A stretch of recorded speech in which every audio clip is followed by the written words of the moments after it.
Hello friends, என் பெயர் வெண்ணிலா. Welcome to வெண்ணிலா வீட்டு விருந்து. இன்றைக்கு நம்ம பார்க்க போகிற ரெசிபி 26 பொருள்களை வச்சு ஒரு சுவையான டேஸ்ட்டில் ஹெல்த் ட்ரிங்க்ஸு செய்ய போகிறோம். என்னடா மீண்டும் சத்து மாவு கஞ்சான்னு நினைக்காதீங்க. இந்த பவுடரை அரைச்சி வச்சிங்கன்னா இட்லி, தோசை, புட்டு, கொழுக்கட்டை, ஈவன் சப்பாத்தி, அடை கூட செய்துக்கலாம். இப்போ அதை செய்கிறதுக்கு என்னென்ன பொருள்கள் தேவைன்னு நம்ம பார்த்துடலாம். 1/2 கிலோ கம்பு, 1/2 கிலோ கேழ்வரகு, 1/2 கிலோ சோளம், 1/2 கிலோ மக்காச்சோளம், 1/4 கிலோ உடைச்சக்கடலை, 1/2 கிலோ குதிரைவாளி, 1/2 கிலோ சாமை, 1/2 கிலோ திணை,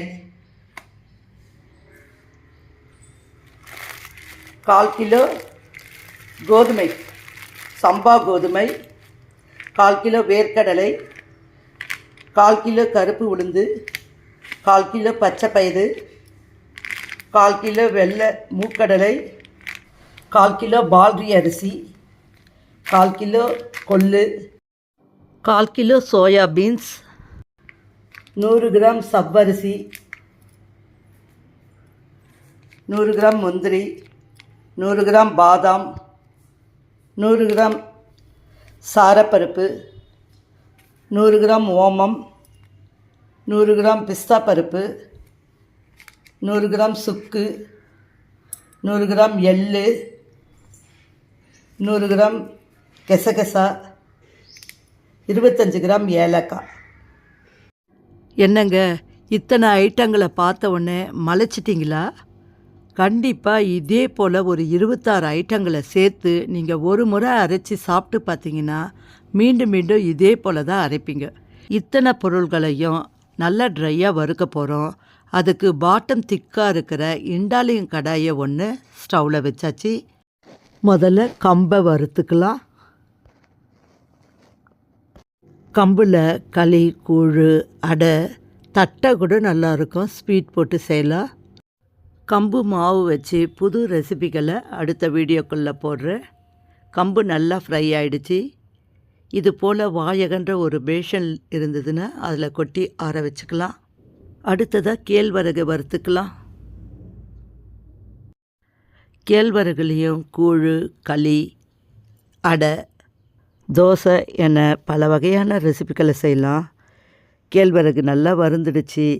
அடுத்ததாக சோளத்தை கொட்டி நல்லா வறுத்துக்கலாம். சோளத்தில் கூழ், களி, தோசைன்னு செய்யலாம். சோள தோசைன்னு ரொம்ப நல்லாயிருக்கும். சோளத்தை நல்லா வறுத்தாச்சு. அடுத்ததாக நம்ம மக்காச்சோளத்தை வறுத்துக்கலாம். மக்காச்சோளத்தில் பார்த்திங்கன்னா பாப்கார்ன் நிறைய விரும்பி சாப்பிடுவோம். இதையும் ஊற வச்சு தோசை செய்தால் ரொம்ப நல்லாயிருக்கும். இந்த மக்காச்சோளத்திலிருந்து தான் கார்ன் மாவு தயாரிக்கிறாங்க. மக்காச்சோளமும் நல்லா வறுத்தாச்சு. அடுத்ததாக நம்ம ஃப்ரை பண்ண போகிறது உடைச்சக்கடலை. உடைச்சக்கடலை ஒரு சூடு ஏறினா போதும், வறுத்து கொட்டிக்கலாம். இந்த பொட்டுக்கடலையை வச்சு பொடி ரொம்ப நல்லாயிருக்கும். அதுவும் அடுத்த ரெசிப்பியில் போடுறேன். அடுத்ததாக நம்ம இப்போ வறுக்க போகிறது குதிரைவாளி. குதிரைவாளியில் உங்களுக்கு தெரியும், பொங்கல், இட்லி, தோசை, அடை தோசை எல்லாமே செய்யலாங்க. இப்போ கஞ்சிக்கும் நம்ம இது தான் யூஸ் பண்ண போகிறோம். குதிரைவாளியை நல்லா வறுத்தாச்சு. எடுத்து ஆற வச்சுக்கலாம். அடுத்ததாக நம்ம சாமையை வறுக்க போகிறோம். சாமையிலையும் அதே போல் தான் பொங்கல், தோசை, அடை, சாம்பார் சாதம், பிரிஞ்சி சாதம் அப்படின்னு வெரைட்டி ரைஸுங்க செய்யலாம். இதையும் அடுத்த வீடியோவில் போடுறேன். அடுத்ததாக திணையை நல்லா ஃப்ரை பண்ணிக்கலாம். திணையிலையும் அதே போல் தான் தோசை, அடை, சாம்பார் சாதம், பிரிஞ்சி சாதம், வெரைட்டி ரைஸ் எல்லாத்துக்குமே இந்த திணையை பயன்படுத்திக்கலாம். வெறும் ரைஸாக கூட குக்கரில் வச்சு நம்ம காரக்குழம்பு கூட ஊற்றி சாப்பிட்லாம், நல்லாயிருக்கும். திணையை நல்லா ஃப்ரை பண்ணியாச்சு. அடுத்ததாக நம்ம வறுக்க போகிறது சம்பா கோதுமை. சம்பா கோதுமை பார்த்திங்கன்னா அவிச்சு ரவையாக உடைக்கலாம். அடுத்தது தோசைக்கும் பயன்படுத்தலாம். ஊற வச்சு அரைச்சி அதெல்லாம் நெக்ஸ்ட்டு வீடியோவில் போடுறேன். நல்லா வறுத்தாச்சு. நெக்ஸ்ட்டு நம்ம ஃப்ரை பண்ண போகிறது கருப்பு உளுந்து. கருப்பு உளுந்து உங்களுக்கு தெரிஞ்சது தான். இட்லி, தோசை, வடை போன்ற ஐட்டங்களை இந்த கருப்பு உளுந்தில் செய்து சாப்பிட்றப்போ ரொம்ப ஸ்ட்ரென்த் அதிகம்.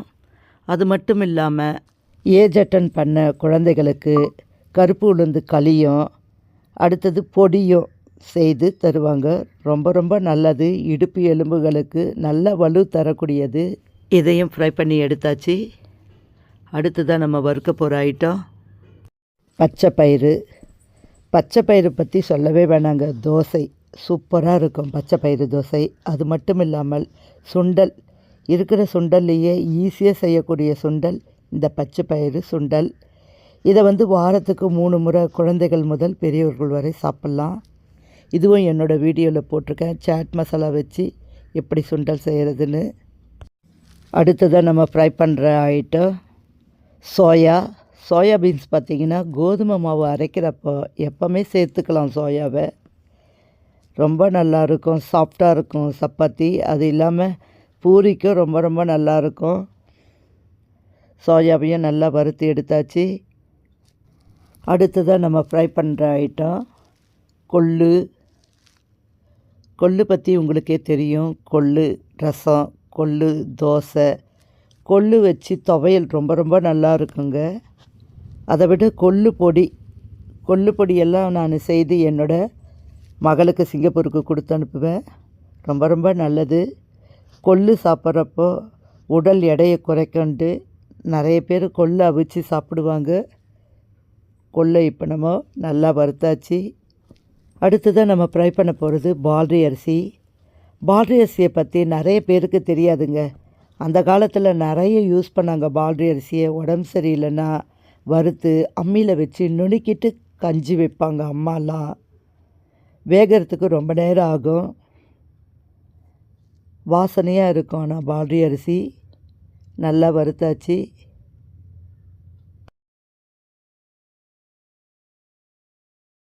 அடுத்ததாக நம்ம ஃப்ரை பண்ண போகிறது வெள்ளை மூக்கடலை.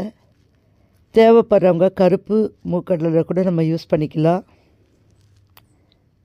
மூக்கடலையை நல்லா வறுத்தாச்சு. மூக்கடலை ஆல்ரெடி தெரியும், சுண்டல் ரொம்ப நல்லாயிருக்கும். அதே போல் இந்த மூக்கடலையை ஊற வச்சு அரைச்சி அடை மாவில் சேர்த்துக்கலாம். வடை கூட சுடலாங்க, நல்லாயிருக்கும். அடுத்த ரெசிப்பியில் போடுறேன். நெக்ஸ்ட்டு நம்ம பார்க்க போகிறது வேர்க்கடலை. வேர்க்கடலையோட பயன்களை சொல்லவே வேணாங்க, அவ்வளோ சிறப்புகள் இருக்குது. பச்சை வேர்க்கடலை ரொம்ப ரொம்ப நல்லது. நான் ஒரு முறை ஈஷா யோகாவில் போய் 3 days ஹால்ட் பண்ணி யோகா கற்றுக்கிட்டேன். அப்போது பச்சை வேர்க்கடலையே சாப்பிட்றதுக்கு முன்னாடி ஒவ்வொரு புடிங்க தராங்க சாப்பிட்றதுக்கு. பச்சை வேர்க்கடலை கிடைக்கலனா காஞ்ச வேர்க்கடலையை ஊற வச்சு தராங்க. அங்கே சொன்னதே தினமும் ஒரு பிடி வேர்க்கடலை, அதுவும் பச்சையாக சாப்பிட்ணுன்னு சொன்னது. எங்கள் வீட்டில் அடிக்கடிக்கு வேர்க்கடலை சட்னி செய்துடுவோம். எனக்கு பிடிச்சதும் அந்த சட்னி தான். வேர்க்கடலையை நல்லா வறுத்தாச்சு. அடுத்ததாக சவ்வரிசியை வறுக்க போகிறோம். சவ்வரிசி பார்த்திங்கன்னா பாயசம், வத்தல்ங்க நிறைய யூஸ் பண்ணுவோம். இப்போல்லாம் இட்லியில் கூட போட்டு சவ்வரிசியை அரைக்கிறாங்க. தெரியல, அது நான் யூஸ் பண்ணதில்லை. கொழுத்தவனுக்கு கொள்ளு, இளைச்சவனுக்கு எள்ளு என்ற பழமொழி சொல்லுவாங்க. அதுபோல் எள்ளில் அவ்வளோ சத்து இருக்குங்க. எள்ளை நல்லா வறுத்து பொடி செய்துக்கலாம், துவையல் அரைக்கலாம், பூரண கொழுக்கட்டை செய்யலாம். நிறைய ஐட்டம் இருக்குங்க எள்ளில். எள்ளை நல்லா வறுத்துக்கலாம். நீங்கள் கருப்பு எள்ளு கூட யூஸ் பண்ணிக்கலாம். நான் இன்றைக்கி வெள்ளை எள்ளு போட்டிருக்கேன். இட்லி பொடி அரைக்கும் பொழுது ஒரு பொடி எள்ளை சேர்த்து வறுத்து அரைச்சி பாருங்களேன், சூப்பராக இருக்கும்.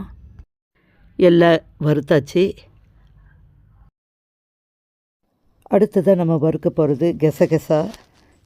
இந்த கெசகெசா பார்த்திங்கன்னா எல்லா குருமா ஐட்டத்துலேயும் நம்ம அரைச்சி ஊற்றலாம்.